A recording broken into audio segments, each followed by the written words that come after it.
मनुष्य का जीवन केवल उसके कर्मों पर चलता है। जैसा कर्म होता है वैसा उसका जीवन होता है। इस संसार में देखने के लिए बहुत सारे खूबसूरत स्थान हैं, पर सबसे खूबसूरत जगह है बंद आंखों से अपने भीतर देखना। सफलता खुशी की चाबी नहीं है, खुशी सफलता की चाबी है। आप जो कर रहे हैं उससे अगर आप प्यार करते हैं तो आप जरूर सफल होंगे। बीता हुआ कल जीवन को समझने का एक अच्छा मौका है और आने वाला कल जीवन को जीने का एक दूसरा मौका। अनुमान मन की कल्पना है और अनुभव जिंदगी का सबक है। सच्ची खुशी तभी होती है जब आपकी सोच, कथन और कर्म में समानता हो। जैसे तेल समाप्त हो जाने पर दीपक बुझ जाता है, उसी प्रकार कर्म के क्षीण हो जाने पर भाग्य भी नष्ट हो जाता है। जब मेहनत करने के बाद भी सपने पूरे नहीं होते तो रास्ता बदलिए, सिद्धांत नहीं, क्योंकि पेड़ भी हमेशा पत्ते बदलता है, जड़ नहीं। मौन सबसे अच्छा उत्तर है किसी ऐसे व्यक्ति के लिए जो आपके शब्दों को महत्व नहीं देता। मनुष्य जन्म लेता है तो उसके पास सांसें तो होती हैं, पर कोई नाम नहीं होता। जब मृत्यु होती है तो उसके पास नाम तो होता है पर सांसें नहीं होती। इसी सांस और नाम के बीच की यात्रा को जीवन कहते हैं। न किसी के अभाव में जियो, न किसी के प्रभाव में जियो। यह जिंदगी है, आपकी अपने स्वभाव में जियो। किसी के प्रति मन में क्रोध लिए रहने की अपेक्षा उसे तुरंत प्रकट कर देना अधिक अच्छा है। जैसे क्षण भर में जल जाना देर तक सुलगने से अधिक अच्छा है। मित्र गरीब है या अमीर मायने नहीं रखता, बल्कि वो आपके बुरे समय में आपका साथ कितना देता है यह मायने रखता है। इंसान चाहे जितना भी खुद को व्यस्त रख ले, जिससे वो प्रेम करता है उसकी यादों से नहीं बच सकता। जब आप दूसरों के लिए अच्छा चाहते हैं तो वही अच्छी चीजें आपके जीवन में वापस आती है। यही प्रकृति का नियम है। समय कभी नहीं रुकता। आज यदि बुरा चल रहा है तो कल अवश्य अच्छा आएगा। आप केवल निस्वार्थ भाव से कर्म कीजिए और वही आपके हाथ में है। जिस व्यक्ति के विचार मैले हैं, जो लापरवाह है और धोखे से भरा हुआ है, कोई कुछ भी बोला, स्वयं को शांत को रखो। धूप कितनी ही तेज हो समुद्र सुखा नहीं करते। मनुष्य हमेशा अपने भाग्य को कोसता है, ये जानते हुए भी कि भाग्य से भी ऊंचा उसका कर्म है जो उसके स्वयं के हाथों में है। एक समझदार व्यक्ति वही है जो दूसरों को देखकर उनकी विशेषताओं से सीखता है, उनसे तुलना और ईर्ष्या नहीं करता। शस्त्र केवल शरीर को घायल कर देते हैं, किंतु शब्द आत्मा को भी घायल कर देते हैं। दुनिया में केवल माता और पिता ही ऐसे इंसान हैं जो चाहते हैं कि हमारे बच्चे हमसे भी ज्यादा कामयाब हो। दुख भोगने वाला आगे चलकर सुखी हो सकता है, मगर दुख देने वाला कभी सुखी नहीं हो सकता। समय मनुष्य के बनाए मार्ग पर नहीं चलता, मनुष्य को समय के दिखाए मार्ग पर चलना होता है। इसी को नियति कहते हैं। जीवन कठिन तब लगता है जब हम स्वयं में बदलाव करने के बजाय परिस्थितियों को बदलने का प्रयास करते हैं। जी, श्रीमद् भगवद गीता हिंदुओं के पवित्रतम ग्रंथों में से एक है। महाभारत के अनुसार कुरुक्षेत्र युद्ध में भगवान श्री कृष्ण ने गीता का संदेश अर्जुन को सुनाया था। यह महाभारत के भीष्म पर्व के अंतर्गत दिया गया एक उपनिषद है। भगवत गीता में एकेश्वरवाद, कर्म योग, ज्ञान योग, भक्ति योग की बहुत सुंदर ढंग से चर्चा हुई है। श्रीमद् भगवद गीता की पृष्ठभूमि महाभारत का युद्ध है। जिस प्रकार एक सामान्य मनुष्य अपने जीवन की समस्याओं में उलझकर किंकर्तव्य विमूढ़ हो जाता है और जीवन की समस्याओं से लड़ने की बजाय उससे भागने का मन बना लेता है, उसी प्रकार अर्जुन, जो महाभारत के महानायक थे, अपने सामने आने वाली समस्याओं से भयभीत होकर जीवन और क्षत्रिय धर्म से निराश हो गए थे। अर्जुन की तरह ही हम सभी कभी कभी अनिश्चय की स्थिति में या तो हताश हो जाते हैं और या फिर अपनी समस्याओं से विचलित होकर भाग खड़े होते हैं। श्रीमद् भगवद गीता को एक बहुत ही पवित्र ग्रंथ माना जाता है। इसके अध्ययन से पूर्व हम यह भी जान सकते हैं कि इसके बारे में हमारे महापुरुषों के क्या विचार हैं, वो श्रीमद् भगवद गीता के बारे में क्या सोचते हैं।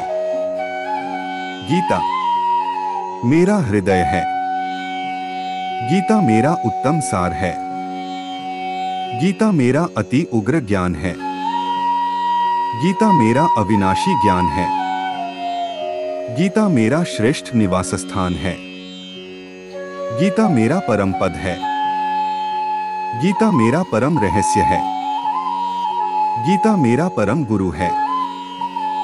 जो अपने आप श्री विष्णु भगवान के मुख कमल से निकली हुई है, वह गीता अच्छी तरह कंठस्थ करना चाहिए। अन्य शास्त्रों के विस्तार से क्या लाभ। गाने योग्य गीता तो श्री गीता का और श्री विष्णु सहस्रनाम का गान है। धर्म योग्य तो श्री विष्णु भगवान का ध्यान है। चित्त तो सज्जनों के संग पिरोने योग्य है और वित्त तो दीन दुखियों को देने योग्य है। श्रीमद् आद्य शंकराचार्य गीता में वेदों के तीनों कांड स्पष्ट किए गए हैं। आथ वह मूर्तिमान वेद रूप हैं और उदारता में तो वह वेद से भी अधिक है। अगर कोई दूसरों को गीता ग्रंथ देता है तो जानो कि उसने लोगों के लिए मोक्ष सुख का सदाव्रत खोला है। गीता रूपी माता से मनुष्य रूपी बच्चे वियुक्त होकर भटक रहे हैं। आथ उनका मिलन कराना यह तो सर्व सज्जनों का मुख्य धर्म है। संत ज्ञानेश्वर श्रीमद् भगवद गीता उपनिषद रूपी बगीचों में से चुने हुए आध्यात्मिक सत्य रूपी पुष्पों से गुंथा हुआ पुष्पगुच्छ है। स्वामी विवेकानंद इस अद्भुत ग्रंथ के 18 छोटे अध्यायों में इतना सारा सत्य, इतना सारा ज्ञान और इतने सारे उच्च, गंभीर और सात्विक विचार भरे हुए हैं कि वे मनुष्य को निम्न से निम्न दशा में से उठाकर देवता के स्थान पर बिठाने की शक्ति रखते हैं। वे पुरुष तथा स्त्रियां बहुत भाग्यशाली हैं जिनको इस संसार के अंधकार से भरे हुए संकरे मार्गों में प्रकाश देने वाला यह छोटा सा लेकिन अखूट तेल से भरा हुआ धर्म प्रदीप प्राप्त हुआ है। एक बार मैंने अपना अंतिम समय नजदीक आया हुआ महसूस किया, तब गीता मेरे लिए अत्यंत आश्वासरूप बनी थी।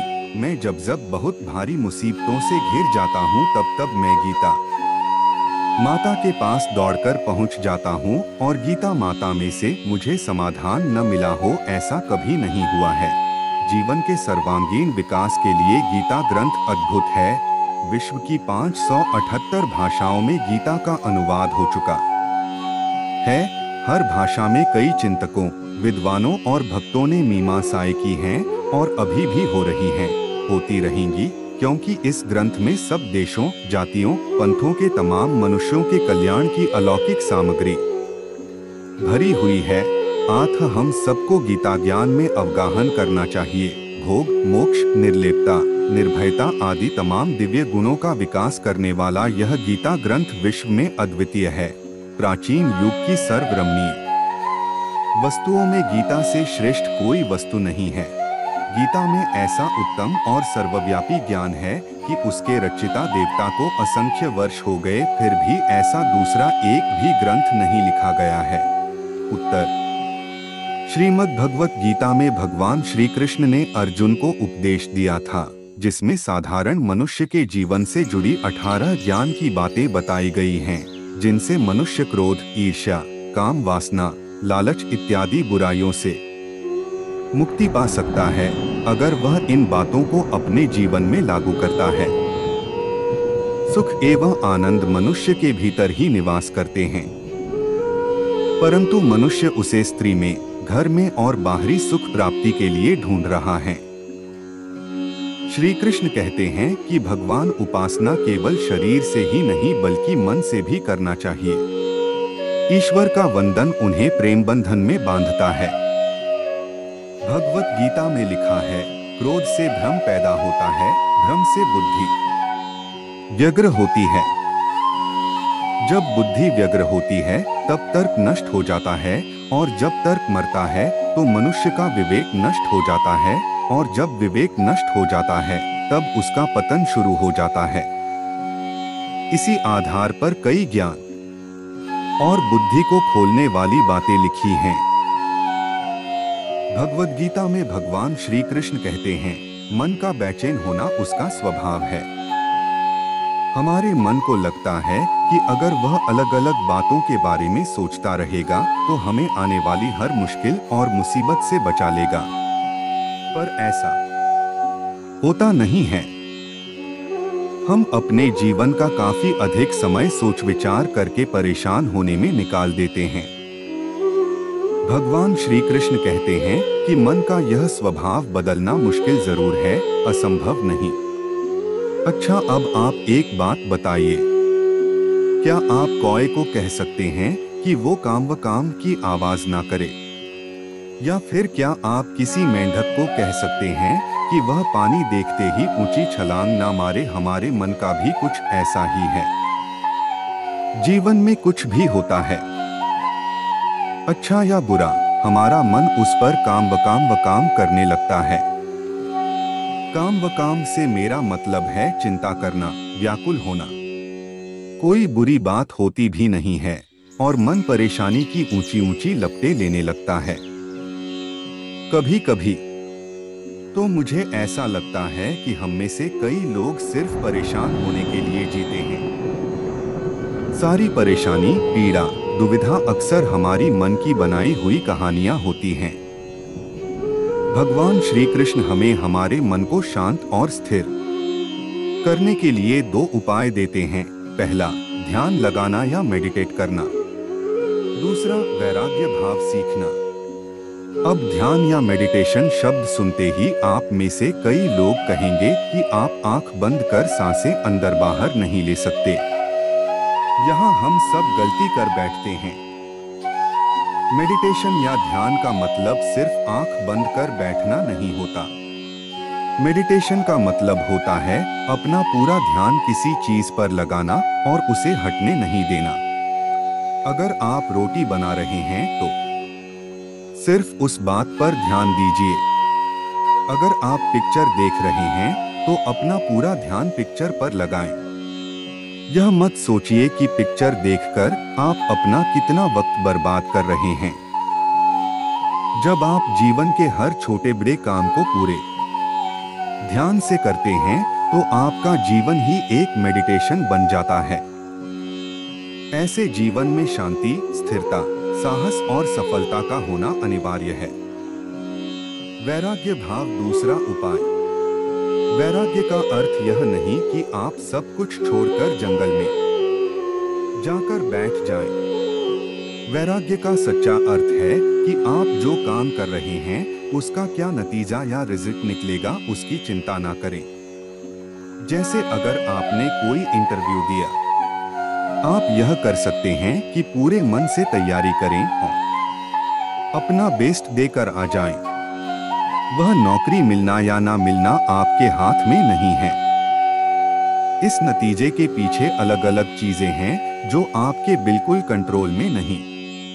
तो जिस चीज के बारे में आप कुछ कर नहीं सकते उसके बारे में चिंता भी ना करें। यही वैराग्य का सच्चा मतलब होता है। और यही है भगवान श्री कृष्ण का दूसरा उपाय मन को चिंता की लपटों से बचाने का। याद रखिए, आप पूरे के पूरे इंसान हैं, समझदारी, संयम और कुशलता से भरे इंसान। आपका मन जब भी कौए की तरह अलग अलग बातों पर आपको परेशान करने लगे तब अपने मन को भी प्यार से समझाइए और शांत कर लीजिए। बस अपने ऊपर विश्वास रखिए कि आप कभी अपना बुरा नहीं होने देंगे। इस पूरे ब्रह्मांड में ऐसी कोई ताकत नहीं जो इंसान की इच्छाओं की पूर्ति कर सके, क्योंकि इंसान की इच्छाएं एक समुद्र के समान होती है जिसे कभी भी भरा नहीं जा सकता। इंसान का मुश्किल वक्त उसके लिए एक दर्पण की तरह होता है जो हमारी क्षमताओं का दर्शन हमें करवाता है। ईश्वर ने हमारे भाग्य में जो लिखा है उसे हमसे कोई नहीं छीन सकता। लेकिन अगर हमें अपने ईश्वर